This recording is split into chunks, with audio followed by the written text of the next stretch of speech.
Nosso bate-papo de hoje iremos abordar produto orgânico. E comigo na bancada, ela, que é minha parceiraça, Paula Greco. Sônia, obrigada por ter me convidado mais uma vez. Um assunto muito interessante, né? Hoje eu acho que é um diferencial de mercado, né? E a gente que é dona de casa também quer saber, né, quais, sobre benefícios e também sobre vantagens aí, por que ainda é tão caro, enfim, muita coisa para falar sobre orgânicos. E com a gente, para tirar todas as nossas dúvidas, ele que trabalha no IMA, o agrônomo Marcelo Aquino. Olá, Sônia. Olá, Paula. Eu agradeço muito, né, pelo convite de estar aqui com vocês, a gente falar um pouquinho sobre produção orgânica, né, como funciona, qual a importância dos produtos orgânicos para o Brasil e para o consumidor final. Então, realmente, agradeço muito pela oportunidade de estar falando sobre esse tema, que é um tema realmente muito interessante e importante para a nossa sociedade. E se fala muito, né, Paula, que produto orgânico é bom para a saúde, Exatamente. É bom para o meio ambiente. E eu gostaria de saber o que é o produto orgânico. Bem, o produto orgânico, primeiro, é uma forma de produção agrícola, né? Tanto a parte de agricultura como de pecuária também, né? Existem animais trabalhados no formato orgânico. Então, o produto orgânico é um produto que ele é livre de qualquer tipo de produto sintético, né? Então, por exemplo, ele é livre de agrotóxicos, resíduos de agrotóxicos, ele é livre de adubos químicos que são colocados no solo, né? Ele não pode ser usado de maneira alguma, sementes transgênicas, por exemplo, na produção orgânica. Então, a produção orgânica é justamente ela é livre de qualquer tipo de insumo químico, né, de produtos sintéticos. E é por isso que ela é tão almejada, né, pelas pessoas que entendem que realmente é um produto mais saudável para o consumo, né, justamente por estar livre desses produtos químicos. Nós temos hoje no mercado quais os produtos? Eu sei que tem tomate, tem alface, ou qualquer produto pode ser produzido orgânico. Na verdade, qualquer produto, ele pode ser produzido como orgânico, né? Nós temos hoje uma quantidade muito grande de hortaliças, como um todo, dentro do Brasil, né? Nós temos mel, por exemplo, orgânico, açúcar orgânico também em grande escala, e a parte fruticultura. Então, já existe grandes produtores de produtos orgânicos no Brasil e também dentro da agricultura familiar. Era isso que eu ia perguntar. Qual que é a diferença, né, de orgânico para a agricultura familiar? Ou a agricultura familiar, em geral, ela produz orgânico? É uma boa pergunta, porque geralmente as pessoas confundem isso aí, né? Na normalidade, os pequenos produtores rurais, na agricultura familiar, eles trabalham com agroecologia, né? É um formato que parece orgânico, mas tem suas diferenças. A agroecologia é uma forma de trabalho que também evita-se a utilização, né, de insumos químicos dentro da produção, mas não há, até o momento, uma certificação, né, do governo para esse produto agroecológico, né, trabalhado agroecologicamente pelos pequenos produtores. Já a certificação orgânica, ela segue normas de produção, né? Hoje nós trabalhamos com a portaria 52 do Ministério da Agricultura. Através dessa portaria... Quem certificou orgânico é o IMA, em Minas Gerais, né? Não, o IMA é uma certificadora. É uma certificadora. Nós temos várias certificadoras, né, que são credenciadas pelo Ministério da Agricultura e acreditadas pelo Inmetro. Para ser uma certificadora para orgânico, tem que ser acreditado pelo Inmetro e registrado no mapa, né? O IMA é um órgão de defesa agropecuário, né? O Instituto Mineiro de Agropecuária, que trabalha toda a parte de inspeção sanitária e fiscalização, né? E também é uma certificadora. Inclusive, o IMA é o único órgão de defesa agropecuária no Brasil que é uma certificadora também. Então, quer dizer, nós estamos na frente em relação a essa questão, né, dentro do Estado. E aí, o IMA, a CEAPA, que é a Secretaria de Agricultura, fundou, né, formatou um projeto chamado Certifica Minas. E dentro desse projeto, Certifica Minas, que vem com apoio da Secretaria de Agricultura do Estado, do IMA, da EMATER, que faz a parte de assistência técnica, e da EPAMIG, que é a parte de pesquisa agropecuária, né? Nós formatamos esse projeto, Certifica Minas, para atender, né, tanto o grande produtor, o médio, principalmente o pequeno produtor, né? Porque o pequeno produtor que tem a DAP, que é o documento de aptidão à PRONAF, né, ativa, ele não paga pela auditoria realizada lá na sua propriedade. E hoje uma certificadora privada, o mínimo que eles cobram aí é de 4 a 5 mil reais por auditoria. Nossa. Não fica barato. Não fica. Não fica barato. Não é o pequeno produtor, né? Que luta com muita dificuldade. Falando assim, já que nós estamos falando de dinheiro, por que o produto orgânico é mais caro na prateleira do supermercado? Bem, pergunta de dona de casa. Também é excelente pergunta, Paulo. O produto orgânico, ele, por não utilizar esses adubos químicos, os agrotóxicos, né, as sementes OGM, eles têm, é mais difícil produzir. Porque nós sabemos que a agricultura tem muito ataque de pragas, né, fungos e etc. Então, não usar essa tecnologia da agricultura convencional dificulta, né, vamos dizer assim, entre aspas, a produção em larga escala, né? A produção em tecnologia. Então, o orgânico, ele não utiliza toda essa parte, né, de defensivos para combater as pragas. Então, é tudo utilizando produtos que o Ministério da Agricultura autoriza, certo? Uhum. E que, obviamente, são produtos naturais, vamos dizer assim, biológicos. Sim. Que tem uma dificuldade maior de Apesar do controlar. nosso ministério autorizar muito pesticida, né? É utilizado, assim, se utiliza muito pesticida no Brasil, inclusive alguns países na Europa proíbem, nós ainda utilizamos, né? Mas o Brasil tem, por outro lado, a fiscalização muito grande em relação a agrotóxicos. E outros países não tem. Não tem tanta, sabe? Então, por exemplo, o Ministério da Agricultura, ele fiscaliza essa parte de agrotóxicos. O próprio IMA, no estado de Minas Gerais, é o órgão que fiscaliza tanto o uso dos agrotóxicos lá no campo, como nas lojas agropecuárias. Então, nós temos um controle muito, muito grande em Minas Gerais, por exemplo, em relação ao uso de agrotóxicos. Mas os pequenos produtores, né, que vamos dizer assim, 70% dos produtores rurais que abastecem o Brasil, são da agricultura familiar. E a agricultura familiar, eles não gostam de utilizar os agrotóxicos. Seria só mais para o agronegócio. Sim. E o agrotóxico, ele deixa a planta mais bonita, né? Você chega no supermercado, você vê uma alface que tem defensivo agrícola e o que não tem, você vê que é muito diferente a beleza de um produto, não é, Marcelo? Estou errada? Está certíssima. Pega um alface, um tomate, uma fruta que seja, né? Você vai ver a diferença, né? Uma maçã, por exemplo, é uma maçã bonita, grande, né? Sem nenhuma marquinha. Lisinha, né? E até brilhar a maçã. O outro, como não utiliza essa tecnologia de agrotóxicos, de insumos químicos, né? Já tem ali uma lagarta passou, já deixou uma marquinha, já não é tão grande ali o produto, né? Mas é um produto, vamos dizer assim, livre de todo produto químico, produto sintético. Desculpa, Sônia, e se produz em larga escala já? Porque assim, eu pelo menos associo muito o orgânico à agricultura familiar. Mas hoje já existe, por exemplo, grandes fazendas que trabalham com orgânicos? Sim, já existem no Brasil, né, algumas grandes fazendas que atuam com o produto orgânico. Eu estive recentemente em Capim Branco, região metropolitana de Belo Horizonte, pé de Matozinhos, não sei se vocês conhecem. Matozinhos, sim. Matozinhos, Pedro Leopoldo, aquela região ali. E ali eu conheci uma fazenda grande em que eles produzem 100% orgânico. Todas hortaliças, frutas, tudo orgânico, né?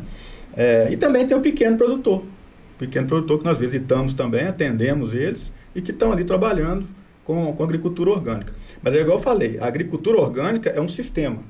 A agroecologia, o produto agroecológico é um outro sistema. O produto orgânico, o produtor recebe um selo de certificação mediante ele cumprir algumas normas exigidas pelo Ministério da Agricultura para a produção orgânica. Para ser orgânico, Marcelo, eu acredito que deva começar lá na semente, né?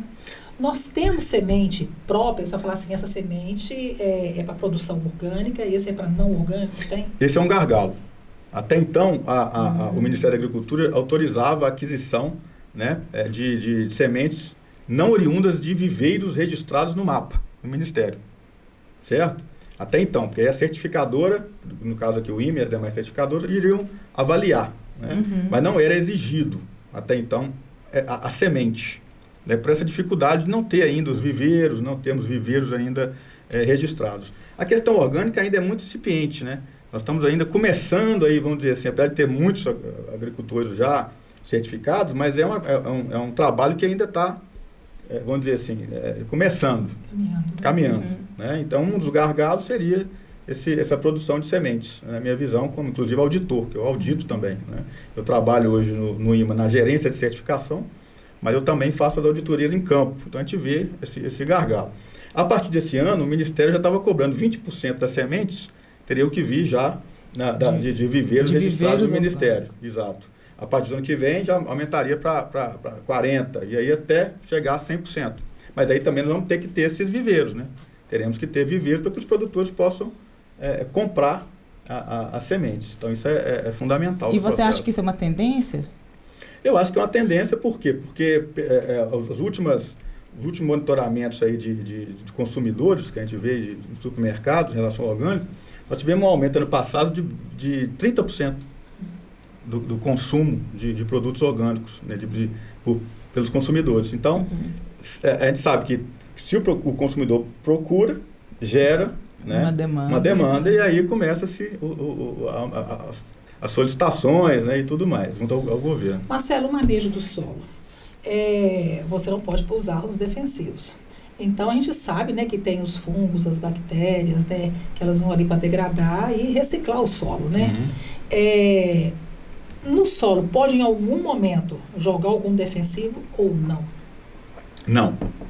A princípio, quando... E se eu fizer alguma pergunta que eu esteja errada, porque ele é meu colega, né? Ele é meu colega na faculdade, de agronomia, formamos juntos, mas como eu não vivo a área hoje, na área de hortaliça, eu posso cometer um gafe. Não, mas isso até porque as normas orgânicas são vastas. É muito difícil, tá? Não é uma coisa fácil, Você certificar não é fácil. Não é fácil, tá?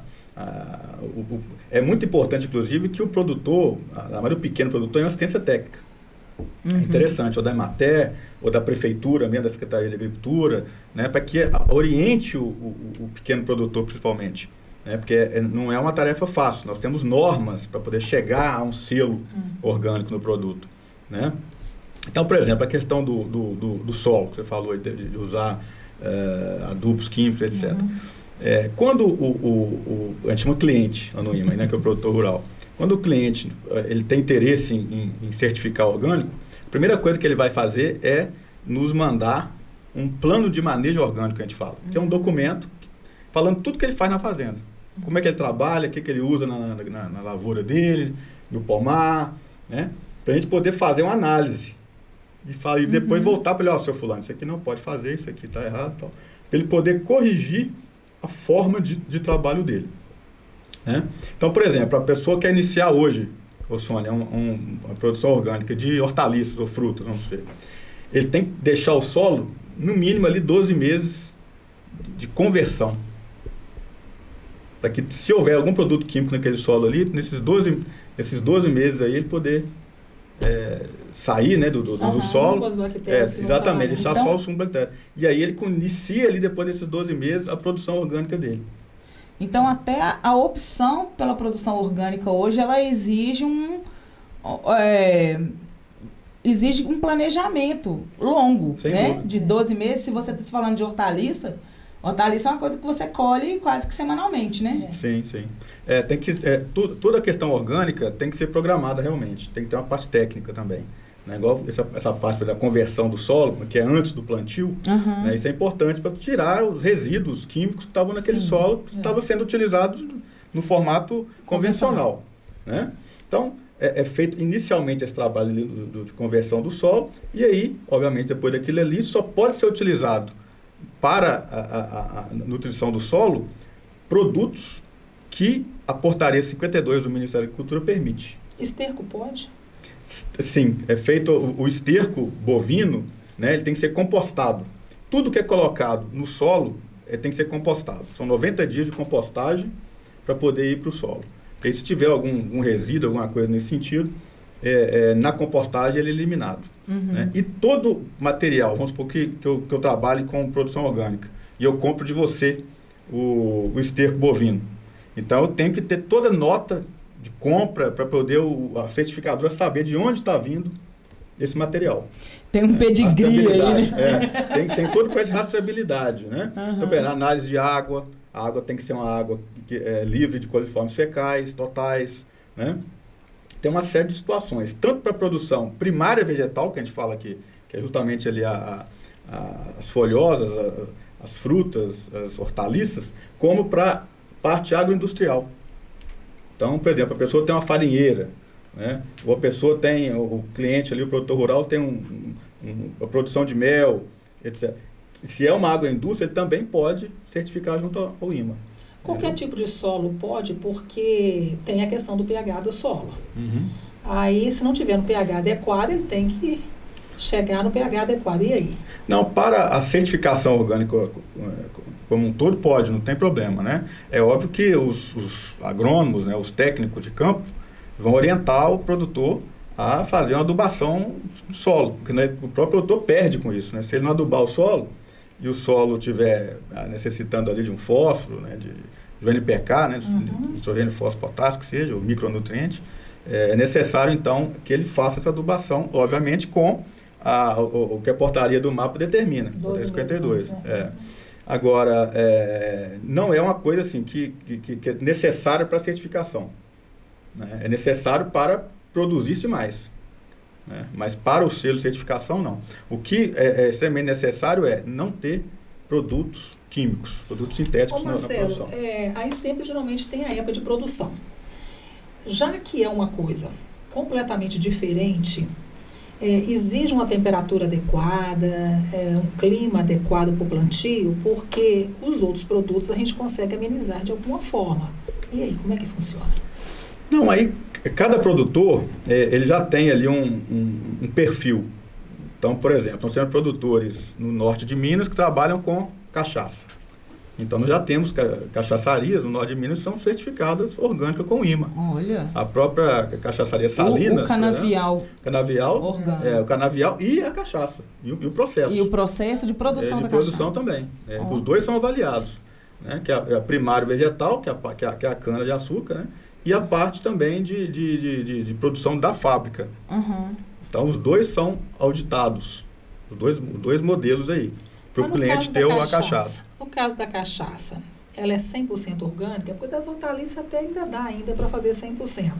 Sim, 100% orgânico. Por quê? Porque a cana-de-açúcar que o produtor vai usar, ele tem que estar 100% orgânico, aquela cana. E se tiver algum insumo que ele utiliza ali na fabricação, na fabricação ali da cachaça dele, também tem que ser de acordo com a portaria 52 do Ministério da Agricultura. Então, sim, a cachaça ela é 100% orgânica.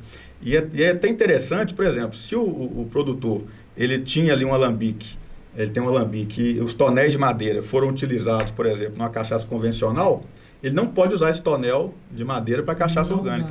Por quê? Porque o tonel de madeira absorve um pouco da cachaça. Então, mesmo se higienizar eles, quando você coloca a cachaça orgânica, vai vir a parte química da cachaça anterior convencional. Eu já ia até perguntar sobre essa questão. Um exemplo, você tem um plantio de alface orgânico e chega no supermercado, tem um contato do orgânico com o não orgânico. E aí, contamina? Na verdade, não pode ter esse contato. Existe uma norma do Ministério da Agricultura que proíbe o contato. Então, por exemplo, o produtor que trabalha com orgânico. Na auditoria, o auditor do IMA ou de outra certificadora, ele vai avaliar, né? Como é que você está transportando esse produto até o supermercado? Não, eu utilizo esse carro aqui, né? Ele só leva o produto orgânico, então na auditoria também é verificado isso. Quando chega no supermercado, na rede que vai fazer a parte de comercialização, e tem que ter uma gôndola separada para produto orgânico. E isso é fiscalizado pelo Ministério da Agricultura. A Paula falou sobre a questão do custo. E que quando você começa a conversar, você vê que tem menos custo. Você vê que não tem produtos agrotóxicos que são caríssimos, você vê que é totalmente diferenciada a semente. Aí, não era para ser mais barato, ou é mais barato porque a partir do momento que você coloca produto químico, a produção é numa grande escala. Uhum. Penso eu que seja isso, né? Aumenta a produção. Porque não justifica ser mais caro. A justificativa de ser mais caro é porque são poucos que trabalham com orgânico. É demanda de mercado mesmo?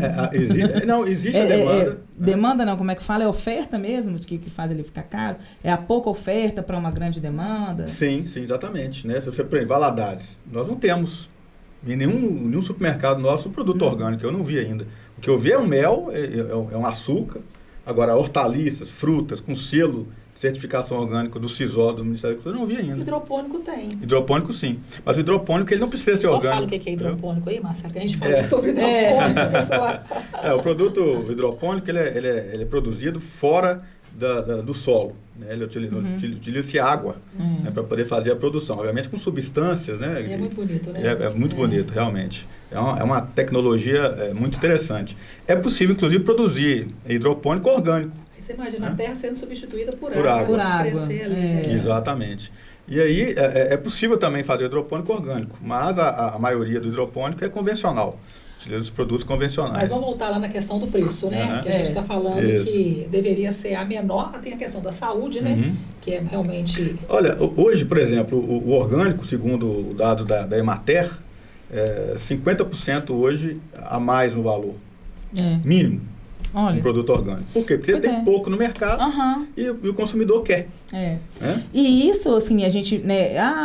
É 50% a mais. Então, se... uma alface que você pagaria 2, você paga 3. Mas, olha, para a dona de casa que precisa daquilo ali, principalmente para as famílias com menor poder aquisitivo, isso faz uma grande diferença, né? Faz. É um valor agregado interessante, né? E que, na verdade, é importante ter esse valor agregado para estimular também a produção orgânica. Né? Porque senão não vai fazer sentido, né? Por que o produtor ele vai deixar a produção convencional, né, para poder trabalhar organicamente? É mais difícil, na verdade tem um custo menor, mas é mais difícil produzir organicamente. Você tem menos quantidade de produtos. Qualquer coisa que você tiver de praga ou de alguma coisa, você tem que controlar biologicamente, né? Sim, ou com esses insumos que são liberados pelo Ministério, que não são sintéticos, não são químicos. O NIM é NIM, não é? NIM. Ainda é usado, ou não? Ainda é, mas aí quando se o produtor vai utilizar, ele tem que colocar naquele documento que chama PMO, Plano de Manejo, para que o supervisor do IMA, da certificadora, possa verificar se aquele produto ali, esse NIM, se ele tem o registro para uso em produção orgânica. É uma árvore, né, Marcelo? Um arbusto, né? Que você pega a folha, você bate ela e o que mais, Marcelo, que a gente põe? Fala do ninho, o ninho é para espantar insetos, né? É muito utilizado, né, inclusive, né? Na minha época de agronomia, eu peguei uma mudinha e levei lá para a fazenda. Hoje eu tenho um arbusto lá de todo tamanho. Exato. Né? Marcelo, outra coisa, a questão das boas práticas, né? Qual outra boa prática deva ser usado no manejo do orgânico? Olha, em relação a boas práticas, por exemplo, sempre utilizar o produto compostado.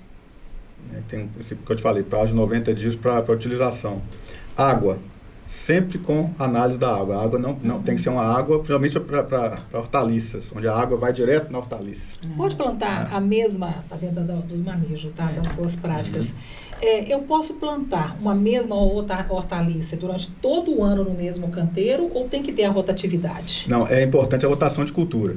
Justamente a rotação de cultura, quando você pega uma cultura e troca, depois que ela produziu, você troca. Baixo, depois você passa para outra, né? E assim vai, para poder evitar justamente as pragas.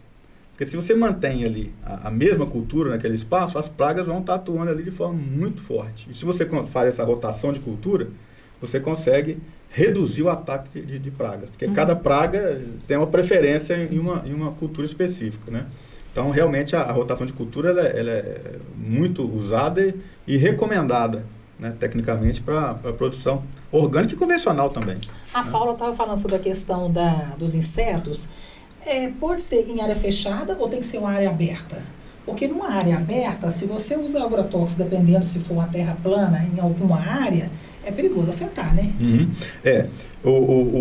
Uma coisa que a gente sempre verifica nas auditorias é se os confrontantes, os vizinhos daquele produtor. Porque o que acontece? O vizinho pode usar agrotóxico. O vizinho pode usar, ele não é certificado orgânico. Né? O outro vizinho ele pode usar insumos transgênicos, sementes transgênicas. O que são sementes transgênicas, Marcelo? Transgênica é quando tem uma modificação genética na semente, em laboratório. Né? Geralmente visando uma qualidade do produto, é isso? Visando uma resistência a pragas, por exemplo. Né? E é aquele produto que vai aparecer mais bonito lá no consumo final. Geralmente. Na prateleira, lá geralmente. Nas gôndolas. Geralmente. Porque desses produtos. E hoje, grande parte das sementes são transgênicas. Né? Você pega ração para cachorro, você vai ler lá, produto transgênico. O milho utilizado ali, geralmente, é transgênico. Então, é uma dificuldade grande hoje para o produtor orgânico ele se livrar dessa questão dos transgênicos. E é proibido na certificação orgânica. Né? Não pode entrar semente transgênica nenhuma na propriedade. Pode entrar o caroço, se você triturar ela, porque aí ela não germina. Agora, a semente é proibida completamente. Se um auditor chegar e ver lá uma semente transgênica, o produtor é reprovado na certificação. Né? Então, essa questão de confrontantes, de vizinhos, tem que ter muito cuidado. Né? Então, por exemplo, o agrotóxico que o seu vizinho aplica lá na fazenda ao lado, ele chega aqui na sua produção através do vento, o que você faz para poder evitar isso? Eu planto uma barreira de vegetal com bananeira e tal, para poder segurar. Então você está dentro do vale, né? Tudo isso é verificado nas auditorias do Quer dizer, o selo de orgânico vai muito além de um estilo de plantação. Sim. Né? Esse estilo mais natural seria a agroecologia, agroecológico. O agroecológico, né? Que é a maior tendência aí da agricultura familiar. Isso, né? Exatamente. O agroecológico é uma tendência, né? Acredito aí que cerca de 70% dos nossos produtores eles têm esse tipo de produção agroecológica, mas não é uma produção certificada pelo governo, por exemplo, como o orgânico, né, que tem um selo ali. Né? E o orgânico também, não é todos os procedimentos de certificação que são através de auditoria, não. Existem outras formas de produção orgânica, de certificação orgânica, inclusive sem auditoria. Só que essa produção orgânica sem auditoria, o produtor não pode comercializar nos supermercados. Ele só pode fazer a venda direta para o consumidor.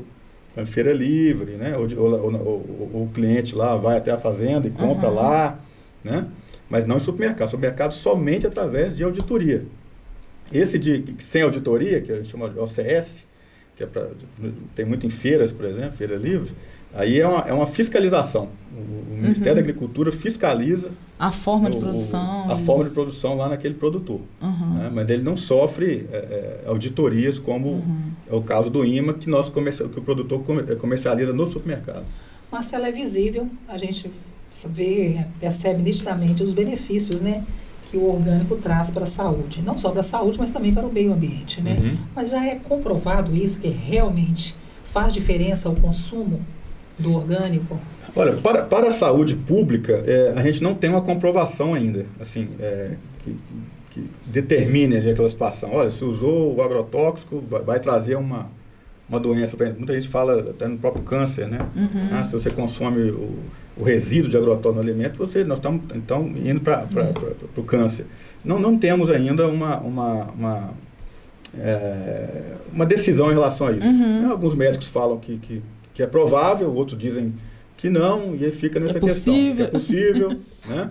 Agora, dentro da fiscalização de resíduos agrotóxicos, nós fazemos também, nós vamos até as propriedades, pegamos ali os frutos que já foram colhidos no campo e mandamos para um laboratório, para poder ver. Isso aí já é outra coisa, não é nem orgânico, é a fiscalização do IMA mesmo, comum. E aí manda para o laboratório para poder ver se existe ali resíduo a mais que o permitido por lei.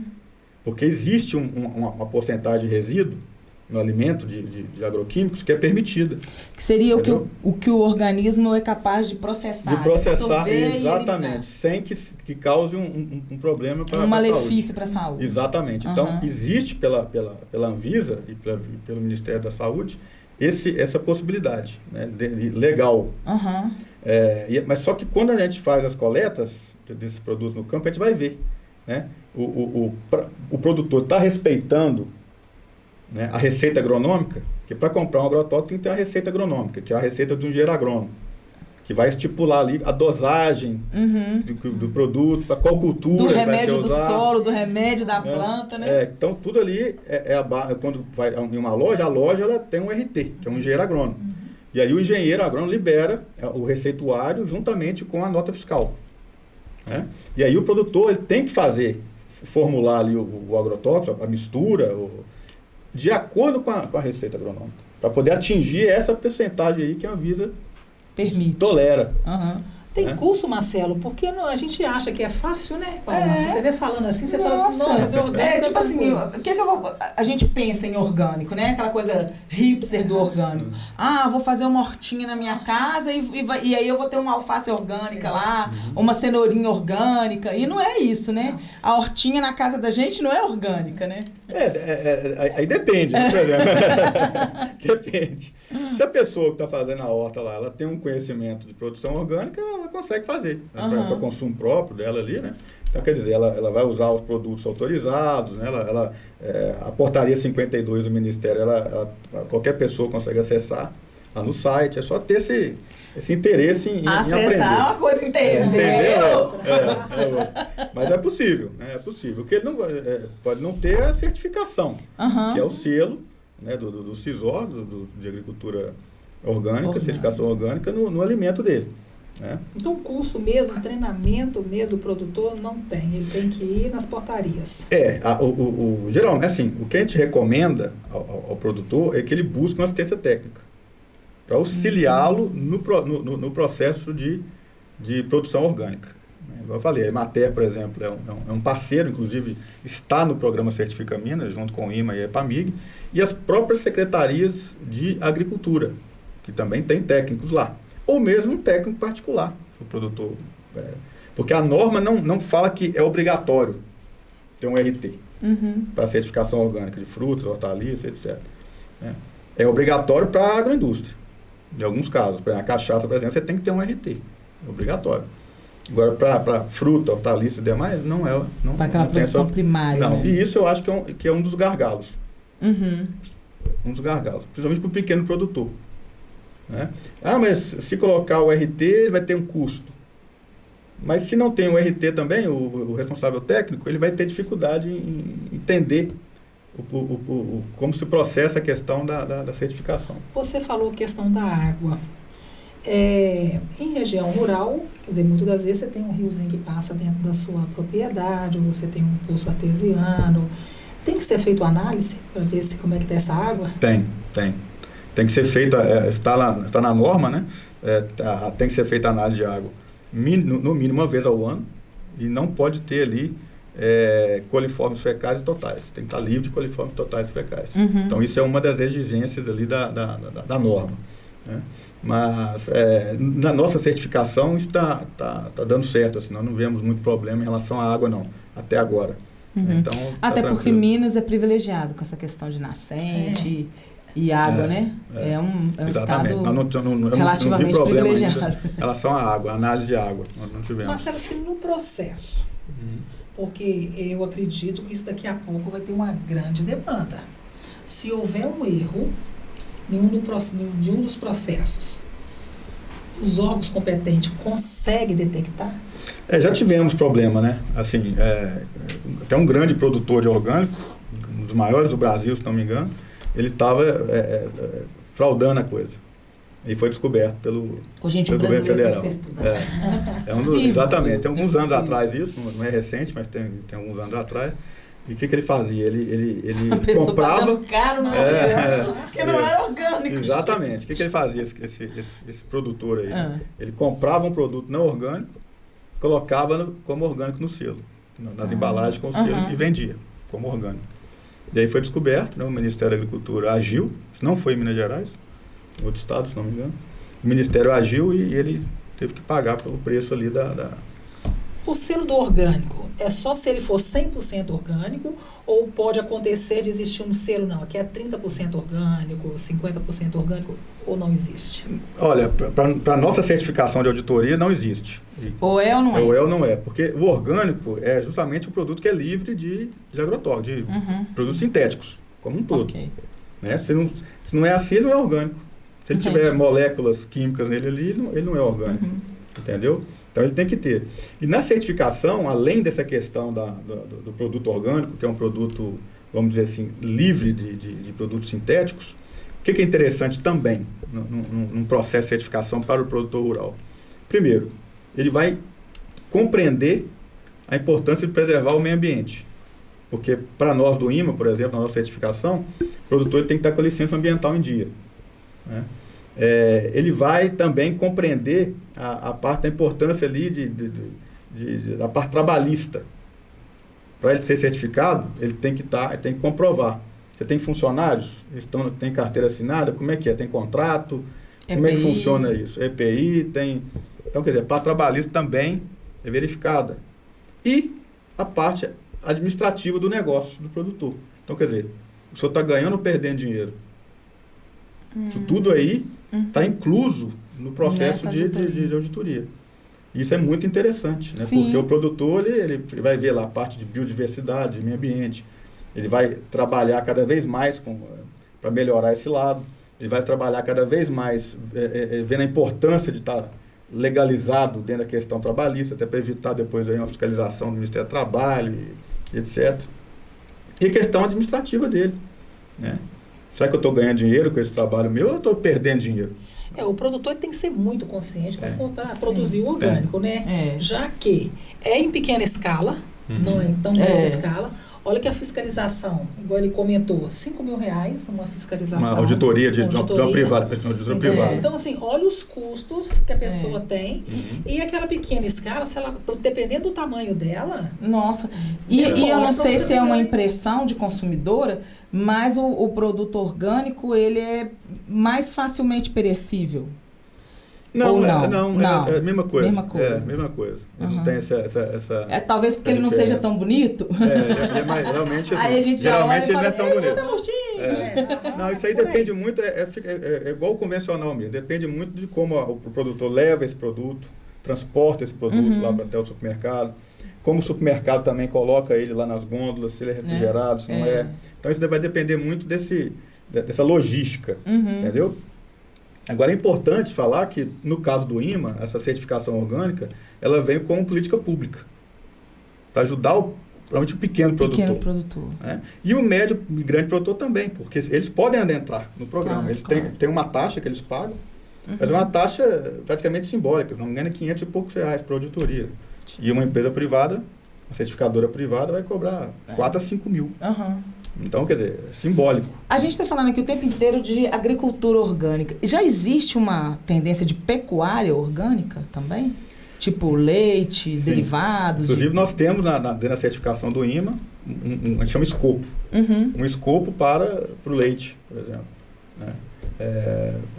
No caso, leite, o queijo. Nós já temos. Aí é o quê?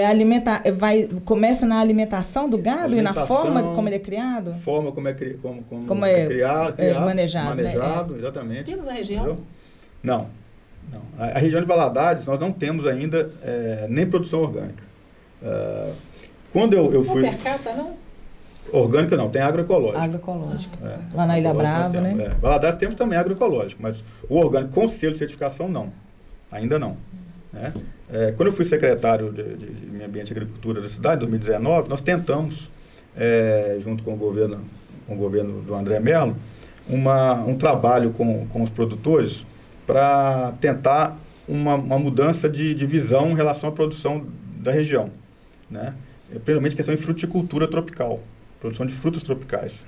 Era uma visão muito interessante, porque nós temos o solo, nós temos o clima para fruta tropical. Só que nós temos uma cultura muito grande dentro da nossa região de pecuária. Uma cultura muito grande de pecuária. E isso acho que dificulta um pouco. O que aconteceu? Não deu certo? Nós levamos para o produtor, ele prefere manter como pasto. Isso, exatamente. E aí, nós tentamos, a princípio, a fruticultura, depois veio também a ideia do café, café conilon, que também é um café interessante para a região. Que é aquele café... O Caratinga tem o arábica, que é o café de altitude maior e clima frio. Aqui seria um café conilon, que é um café, que é uma variedade diferente, mas que aguenta clima quente. Isso. Certo? Então seria também uma tendência interessante. Até porque nós temos aí muita pastagem degradada em Valadares, que é um grande problema. Sim. A pastagem degradada, muitas vezes o produtor, por diversas questões, até mesmo questões financeiras às vezes, não consegue cuidar do pasto como deveria, que é ter um pasto produtivo, né? Fazer rotação de pastagem, por exemplo, que seria muito interessante. E são diversos fatores que levam a isso. Até na época tinha uma empresa aqui, um laticínio aqui, que estava apostando nessa questão. Que falava assim, não, nós vamos colaborar com o produtor para que ele faça um trabalho de recuperação de pastagens. Que não sei se vocês sabem, na nossa região nós estamos em processo de desertificação já há bastante tempo. A região então, toda. É um problema seríssimo. Se você vai em outras regiões, você vê muita mata, muita coisa aqui. Vai chegando em Valadares, pasto degradado. Né? Então, uma raiz problema. Aí de uns 50 anos, né? Para chegar dos 50, 70 anos. Principalmente recuperação de topo de morro, né? Que é muito importante, porque o topo de morro é o início de tudo. Cercar as nascentes que nós temos e fazer... Hoje em termos de política pública, existe uma política pública de cercamento de nascente, inclusive com o custo de compensação. A pessoa tem um posto de gasolina, ela precisa de pagar as taxas ambientais, não sei o quê, e aí esse dinheiro é usado para cercar nascente do pequeno produtor que não tem como... É interessante isso. Uma política pública para cercamento de nascente, e aqui a gente tem algumas regiões, né, de distrito que tem muita água, né? Sim. Ali pro lado do Bernardo, ali nos córregos, né? Nos córregos. É um trabalho que, logicamente, não é rápido, né? Não. Mas tem que ser iniciado. Para tirar é rápido, para devolver, né? Devolver é difícil. Então, cercar nascente, recuperação de topo de morro, tudo isso aí é muito importante. Recuperar as pastagens da região. Né? A gente fazia muito na minha época lá na prefeitura, as barraginhas. Isso, ainda tem esse segurar a água, né? Para ter água para o produtor, quando chegar na época de seca, ele ter água. Então, que era um problema dentro da pecuária, né? Então, é nesse sentido aí, nós estamos caminhando para a desertificação. E é isso mesmo, né? Você vê lá em Aimorés, né? Na região de Aimorés, lá o tempo que o Sebastião Salgado, né? E a esposa ainda estão fazendo, né? Para recuperar a fazenda da família, né? Que ficou. E é lindo você ver o antes, né? E esse durante, que ainda não chegou no depois. Mas é um processo muito longo, né? Para tirar a vegetação no instante, né? Para poder colocar ali de volta é demorado. Eu conheço lá, realmente é muito, muito bacana o trabalho. Fazenda Vulcão, que chama lá do Sebastião Salgado. Marcelo, quando a gente fala em IMA, a gente logo imagina, eu vou lá mostrar que eu já fiz a aftosa, a brucelose. Então, além da certificação hoje dos produtos orgânicos, o que mais de serviço o IMA presta para o produtor? Sim, o IMA, como eu havia dito, atualmente o único órgão de defesa agropecuária que é também uma certificadora. Nós temos um trabalho de certificação com diversos auditores dentro do Instituto. Isso é um trabalho como política pública, que também é muito interessante. Outros estados já verificaram isso e também têm interesse em ser um certificador. Estão seguindo o caminho de Minas, né? Esse caminho de Minas Gerais. A gente fica, né, feliz da vida de ver, né, que Minas tem interessante isso aí, realmente, dentro frente, do IMA. E, fora isso, o IMA, ele é um órgão de fiscalização agropecuária. Nós trabalhamos a parte de defesa agropecuária animal, que é justamente a questão de controle de vacinas, né? Por exemplo, a aftosa, que agora não é mais, não se vacina mais contra a aftosa, né? A partir agora esse ano é só fazer a atualização do rebanho, que agora o estado de Minas Gerais é livre de aftosa sem vacinação. Que beleza, isso aí foi uma conquista do IMA, de décadas de trabalho do IMA, desde a época do meu pai, por exemplo, que era delegado regional aqui, né, começou no IMA na década de 70, se não me engano, foi até 90. Economia considerável para o produtor, né? Sim, porque vai ter o custo mais com a vacina e também vai ter o status, né, de livre de aftosa sem vacinação. E a raiva? A raiva continua tendo que se vacinar, né, a brucelose, as bezerras também, né.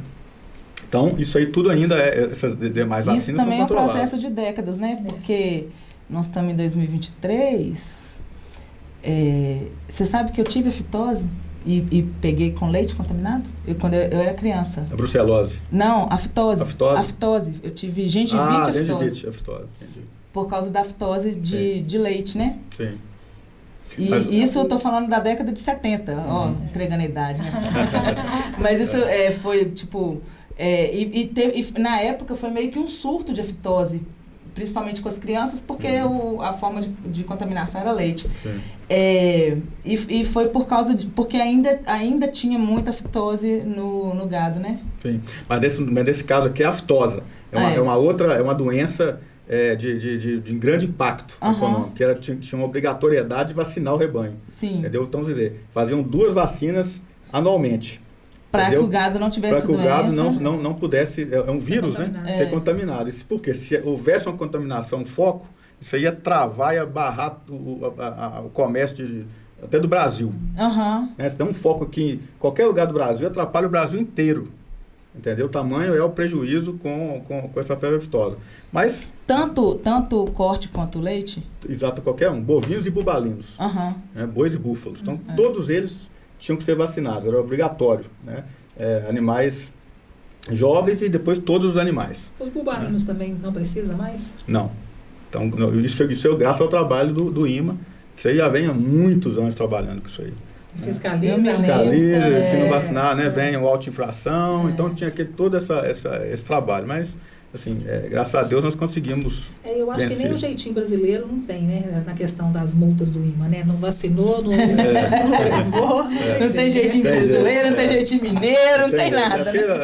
O produtor tinha que comprar a vacina e declarar no histórico do IMA, né? Que foi feita a vacinação. Infelizmente, alguns jogavam fora a vacina. Tinha isso também, acontecia. Comprava a vacina e jogava fora. Para não ter o trabalho de vacinar. Diziam que dava um calo no animal, né? Uma infecção no animal com a vacina e tudo, mas... Acontece em um ou outro, né? Mas a maioria do produtor, ele colaborou, tanto colaborou que nós estamos livres da aftosa. Nossa, eu adorava vacinar a aftosa. Isso vem com o trabalho do IMA e a colaboração do produtor rural mineiro, que trabalhou e conseguiu. E que acabou em algum momento pesando no bolso dele também, né? Mas é importante porque... E até na criação dele, eu imagino que há 40 anos, os prejuízos que o produtor às vezes não tinha por causa de uma aftosa, né? Então, isso é muito importante, por exemplo, a aftosa, não só a aftosa, mas a raiva, né, a brucelose, isso é questão sanitária. Então, é igual o ser humano também tem que vacinar. Se ele não tem vacina, ele vai atrapalhar a ele próprio. Verdade. E o produtor rural quer um rebanho saudável, né? O consumidor, ele quer um rebanho, ele quer uma carne, um alimento saudável, né? Isso tem as vacinas.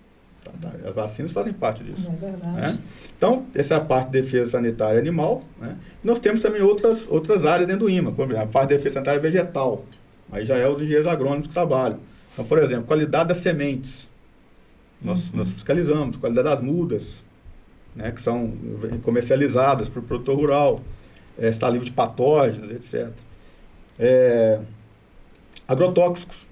Tanto nós não temos canteiro em Valadares, não temos? Ou na região? Você fala viveiros? Viveiro de mudas. Nós temos um viveiro municipal, mas ele não, se não me engano, não vende, ele não comercializa frutíferas, é chamado ornamentais. Ornamentais. Lá no Jardim Alice, exatamente, da minha época. Então, assim, nós temos, mas é para ornamentais. Se fosse um viveiro com mudas de frutas, por exemplo, aí tem que ter um registro. Entendeu? Tem que ter um registro no Ministério da Agricultura para comercializar e também tem que estar vinculado ao IMA. O IMA tem esse controle. Mas produtor de semente a gente tem aqui, né? Semente nós temos. Tem um amigo meu, Paulinho Cunha, por exemplo, é produtor de sementes de pastagens aqui. E aí o IMA entra como fiscalizador? No caso da produção de sementes é o Ministério da Agricultura. O IMA ele entra na parte comércio. Entendi. O IMA, as lojas, toda a parte comercial é o IMA. Na produção, até no momento é o Ministério da Agricultura, que aí vai lá no Paulinho, vai nos demais amigos aí que trabalham. Paulinho Cunha? Paulinho Cunha, esposa da Lorena. Sei quem é. Paulinha, quero te agradecer a sua participação mais uma vez. Nossa, eu que agradeço. Eu adoro vir, porque a gente sai daqui mais inteligente. Ou pelo menos mais bem informado, né? É verdade. Marcelo, muito obrigada pela sua participação. Chegando informação nova ou algo que venha agregar para o produtor rural, nós estamos aqui de portas abertas, tá? Muito obrigada. Eu que agradeço muito você, Sônia, agradeço a Paula, né, pelo convite de estar aqui. E foi muito bom reencontrar a Sônia. Conforme ela falou, nós somos colegas lá na Univale, nós estudamos agronomia. Quantos anos, hein, Marcelo? Nossa, tem um pouquinho, né? Não é pouca coisa, né? É um pulo, é um sopro. Mas o tempo passa rápido, né? É impressionante. A gente lembra da Sônia, parece que foi ontem. A gente encontrava todo dia na faculdade. É verdade. Valeu, tá, Marcelo. Muito obrigado e estamos à disposição. Conceito Podcast. Se inscreva em nosso canal.